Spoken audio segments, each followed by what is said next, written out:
श्रावण महीने की दोनों अष्टमियों में से कोई भी अष्टमी, ये भी जरूरी नहीं है कि सोमवार की ही अष्टमी थी। श्रावण महीने की दोनों अष्टमियों में से कोई भी अष्टमी को बेल या पैसा अटक गया हो, 5 बेलपत्री शिव जाता है, दूध चढ़ाओ, जल चढ़ाओ, कुछ भी चढ़ाओ, पर एक बात का स्मरण अपने जीवन, शमी के 5 पत्ते, बेलपत्री के 5 पत्ते,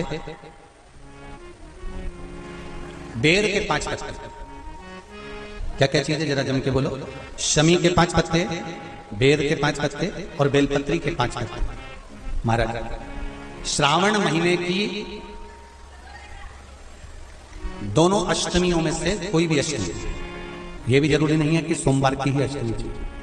श्रावण महीने की दोनों अष्टमियों में से कोई भी अष्टमी को बेर के पत्ते पर लाल चंदन, बेलपत्री के पत्ते पर पीला चंदन, शमी के पत्र पर केवल कोई चंदन लगाने की जरूरत नहीं, सादा केवल एकदम कुछ भी उसमें लगाकर नहीं, सिंपल।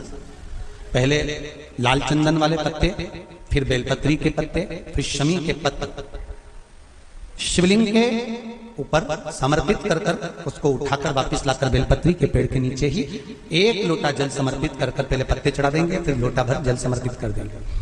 उसी चढ़े हुए पत्तों में से 5 बेलपत्र को लेकर अपने घर आ जाए और अवधूतेश्वर महादेव, कौन से महादेव? अवधूतेश्वर महादेव। ये अवधूतेश्वर महादेव कौन से हैं? आपको कथा में कई बार वर्णन करा गया है। शंकर भगवान को क्रोध आया, ब्रह्मा जी ने क्रोध को लिया, समुद्र में डाला। उस रूप को क्रोध का एक रूप था, क्योंकि जो मदिरा पान करने वाले होते हैं, व्यसन करने वाले होते हैं, गलत काम करने वाले होते हैं, इनको सुधार कर जाओ। जितना तुम समझाओगे ये उतना बबूला होंगे। तुम बच्चों से कहोगे गलत लड़के के साथ रहना मत रहे, तो और ज्यादा क्रोध करेगा, और चिड़चिड़ करेगा, और अपशब्द कहेगा। तो ये क्रोध को सही नहीं करते। अवधूतेश्वर महादेव, अवधूतेश्वर महादेव का स्मरण करके 5 पत्तों को लेकर आइए। कुछ समय बाद जैसा जैसा समय की अनुकूलता मिले, आप किसी मदिरा का पान करने वाले या किसी व्यक्ति को वो पत्ते दोगे या प्रसाद के रूप में दो तो अच्छी बात है, नहीं तो उस पत्ते का थोड़ा थोड़ा भाग भी प्रतिदिन मात्र 21 दिन तक अगर थोड़ा थोड़ा भाग भी दे दिया जाए तो धीरे धीरे धीरे धीरे मदिरा पान, व्यसन, गलत आदतें छूटना प्रारंभ हो जाती है और वो शंकर की शरणागति करते हैं। महाराज, शिव अर्चना, ये तो अभी अभी लोगों की थोड़ी सी सोच गलत हो गई। ये दुनिया के लोगों को ये तो मालूम नहीं है भगवान शंकर के लिए। हाँ, शंकर भगवान के पास में भांग रहती है, शंकर भगवान के पास में भांग रखी हुई होती है। शंकर भगवान का भांग का श्रृंगार होता है, क्योंकि उसको बूटी के रूप में, औषधि के रूप में लिया जाता है। और कोई कहे कि शंकर भगवान भांग का नशा करते हैं, तो ये संसार के लोगों को समझा देना कि शिव भांग का नशा, मेरा भोलेनाथ भांग का नशा नहीं, शिव नशा नहीं। अटक गया हो, नहीं निकल रहा हो, किसी व्यक्ति से कोई काम करवाना है, वो काम नहीं कर रहा, कोई फाइल आगे नहीं बढ़ रही है, कोई कार्य अटक रहा है, तो एक जल के पात्र में जल भरकर 5 बेलपत्री शिव जी को समर्पित कर कुंदकेश्वर महादेव का नाम लेकर एक सफेद पुष्प बेलपत्री के ऊपर जो शिव जी को चढ़ाई है उस पर समर्पित कर जल जो लेकर गए हो, अपनी उस कामना को कर कि मेरा ये कार्य अटक रहा है, ये कार्य नहीं हो रहा, कुंदकेश्वर महादेव का नाम लेकर धीरे धीरे जल की धार चढ़ाइए। और एक बात हमेशा याद रखना, फिर निवेदन कर रहे हैं, अच्छे से समझ लेना। शंकर जी पर जब जल चढ़ता है, शिव जी का जब अभिषेक होता है, शंकर जी पर जब जल चढ़ाया जाता है, दूध चढ़ाओ, जल चढ़ाओ, कुछ भी चढ़ाओ, पर एक बात का स्मरण अपने जीवन में होना कि इतने ऊपर से मत चढ़ाना कि जल चढ़े और छींटे आपके ऊपर। बहुत ध्यान दीजिएगा।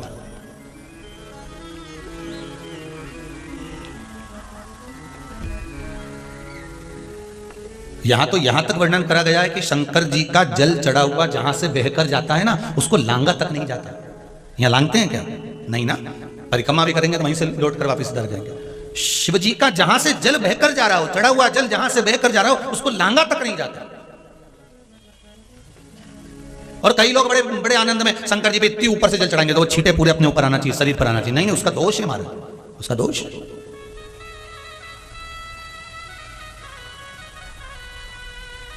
शिव जी को अगर आप जल चढ़ा रहे हो, जैसे आप भगवान को अगर जल चढ़ाओ, दूध चढ़ाओ, तो मान लो अगर जैसे एक सरल भाषा में समझ लो और अच्छे से कि जैसे ये शिवलिंग है, शंकर जी का ये शिवलिंग है। और आप जल चढ़ा रहे हो तो इतनी ऊपर से छोड़ोगे तो पानी का छींटा तो अपने ऊपर आएगा, पर वही जल, वही दूध, वही सामग्री आप शिवलिंग से थोड़ी सी दूरी बनाकर अगर आप समर्पित करेंगे तो बाबा उसको स्वीकार भी करता है और आनंद की अनुभूति भी होती है, कार्य में सिद्धता भी आती है,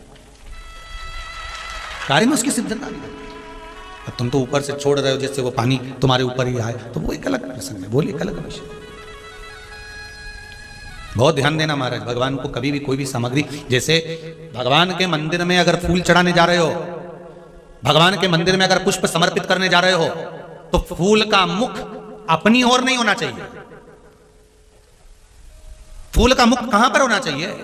जम के बोलो जरा। 5 दुर्बा, कितनी दुर्बा? जम के बोलो जरा। 5 दुर्बा, 1 बेलपत्र। कभी अगर मौका मिले जीवन में, 5 दुर्बा, 1 बेलपत्र, 1 अक्षत, 1 चावल का दाना, और तीनों पत्तियों पर लगा हुआ चंदन।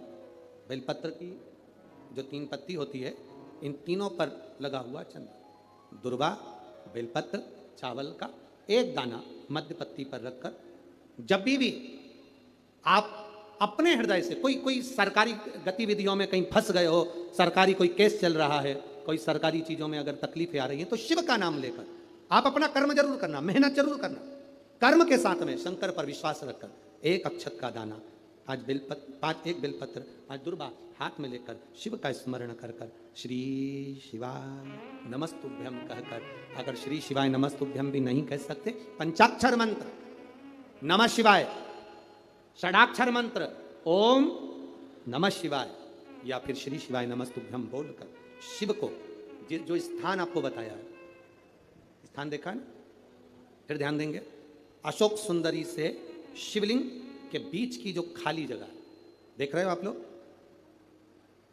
एलईडीओं पर ध्यान देना, एलईडी और अपने अपने मोबाइल पर अगर आप कथा सुन रहे हो, या यहाँ पंडाल में कथा सुन रहे हो, या आस्था चैनल पर सुन रहे हो, तो वहाँ शिवलिंग, अशोक सुंदरी का स्थान, बीच में जो खाली जगह है, इस खाली जगह पर बेलपत्री और दुर्बा का जो पीछे का भाग है, वो पीछे का भाग अशोक सुंदर की ओर होना चाहिए, अशोक सुंदर की ओर उसका भाग हो जाए, और पत्ती को इस तरह से शिवलिंग और जो खाली जगह है उसके मध्य में रखकर, कोई सरकारी चीज के लिए, कोई प्रशासनिक चीज के लिए, कोई केस के लिए, कोई कानूनी कार्यवाही के लिए, कोई तकलीफ में घिरे हुए हो, तो उस स्थान पर यह बेलपत्र केवल 1 बार चढ़ाकर बाबा से विनती करना, बाबा उसको स्वीकार जरूर करेगा, कार्य सफल जरूर करेगा। 1 बेलपत्र शिव भक्ति के लिए, 1 बेलपत्र की मूल। दूसरा नहीं बताया, ये मार्ग बताए हैं भगवान शिव, ये मार्ग बताए हैं भगवान ओघड़दानी। कौन मार्ग बता सकता है? स्वयं शिव।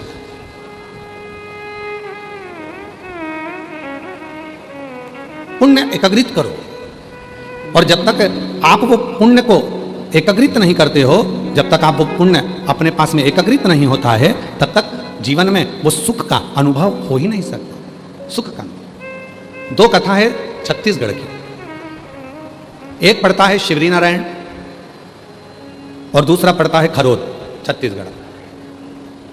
थोड़ा ध्यान देना, शिवरी नारायण से कथा चालू होती है तो खरोद तक जाती है, और बड़ी प्राचीन कथा है। मां शबरी अम्बा की, माता शबरी अम्बा ने मातंग बाबा से, क्योंकि मातंग बाबा तो भगवान शंकर के उपासक थे, शिव की भक्ति में डूबे रहते थे, शिव की उपासना करते रहते थे, भगवान शंकर का भजन करते रहते थे। हटा दो, हटा दो, इसको थोड़ा सा इधर कर दे, खींच दे, हाँ खींच दे, उतार के नीचे रख दे, या तो हाँ ठीक है, बस ठीक है। शंभू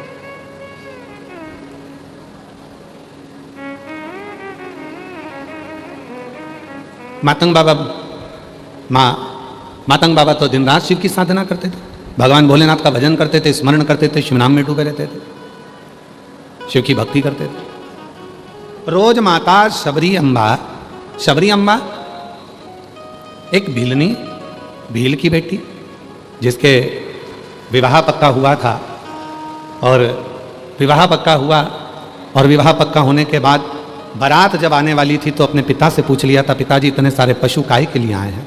कहा बेटी तुम्हारा बारात आएगी, उस बारात में भोजन बनाने के लिए इन पशुओं को बलि दिया जाएगा। शबरी अम्बा ने उसी रात्रि को विचार कर लिया कि कल मेरी बारात आएगी, उससे पहले मैं छोड़कर वन में पहुंची, मातंग बाबा के रोज दर्शन करती है। और दर्शन करने में शबरी अम्बा करती क्या है, रोज मातंग बाबा के लिए एक डलिया में कुछ फूल, कुछ बेर और कुछ फूल की पंखड़ियां रख देती, बुआरी लगा देती है, झाड़ू, और वहीं से मातंग बाबा रोज शिव जी के लिए एक लोटा जल लेकर जाते हैं। काशी की कथा किस किसने सुनी, अभी आई थी इससे पहले, सुनी आप लोगों ने? उसमें एक वर्णन किया था, जब कोई मनुष्य भगवान शंकर को जल चढ़ाने के लिए जाता है या भगवान शंकर को जल चढ़ाने के बाद भगवान शंकर का चढ़ा हुआ जल थोड़ा सा कलश में लेकर आता है, जिस मार्ग से निकल कर जाता है जल चढ़ाने के लिए, जिस मार्ग से निकल कर आता है जल चढ़ाकर वापिस अपने भवन के लिए, अपनी कुटिया के लिए, अपने घर के लिए, उस मार्ग में अगर कोई अधोगति में मर गया होता है, कोई गर्भ में मर गया होता है, कोई अधोगति में चला गया होता है, कोई एक्सीडेंट में चला गया होता है, उसके परिवार की 71 पीढ़ी में भी अगर कोई अधोगति में मरा हुआ होता है, तो जिस मार्ग पे जल चढ़ाने वाला जल चढ़ाने जाता है और जिस मार्ग से वो शिवजी के चढ़े हुए जल को लेकर आता है, उस मार्ग में उस जल की तरंग का इतना भाव होता है कि जितने जीव अधोगति में मरे हुए होते हैं वो तुरंत मुक्ति को पा जाते हैं। ऐसा शिव तत्व का भाव होता है, तुरंत मुक्ति को पा जाते हैं।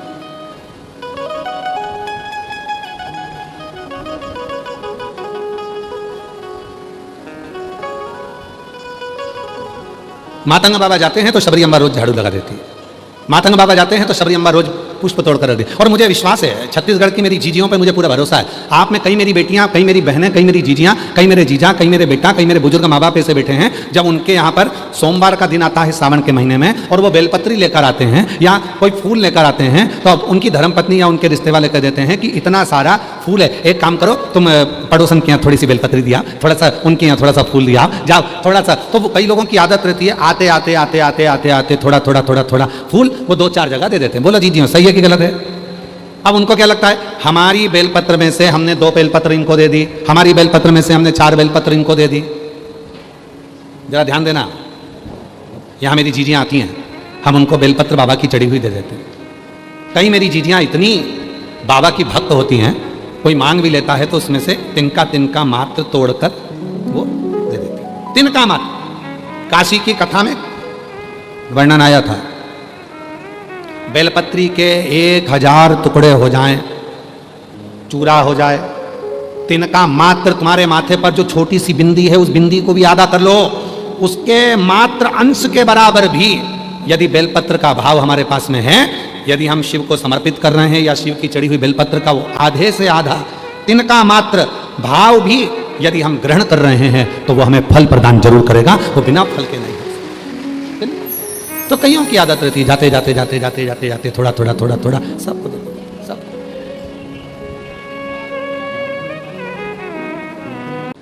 क्या फल मिला है झाड़ू लगाने का, क्या फल मिला है फूल तोड़कर देने का। आप लोगों में से भी कई माताएं ऐसी हैं जो कथा के पंडाल में रहती है तो आसपास का कचरा उठा के बोरी में भर के बाहर रखी जाती है। सीहोर आते हैं कुबेरेश्वर धाम पर कई शिव भक्त झाड़ू लगा देते हैं, कचरा बीनते हैं, एक साइड इकट्ठा करके रख देते हैं। क्या मिलता है? शिव जी के मार्ग पर मातंग बाबा जा रहे हैं जल लेकर, शबरी अम्बा उनको पुष्प दे देती है। एक दिन शबरी अम्बा बैठी हुई थी, मातंग ऋषि से पूछा क्या शिव की आराधना से जो मांगो वो मिलता है? मातंग ऋषि ने कहा, शबरी जो मांगोगे वो मिलेगा, मुझे राम का दर्शन करना है, राम का। क्या जो मांगोगे वो मिलेगा? हाँ,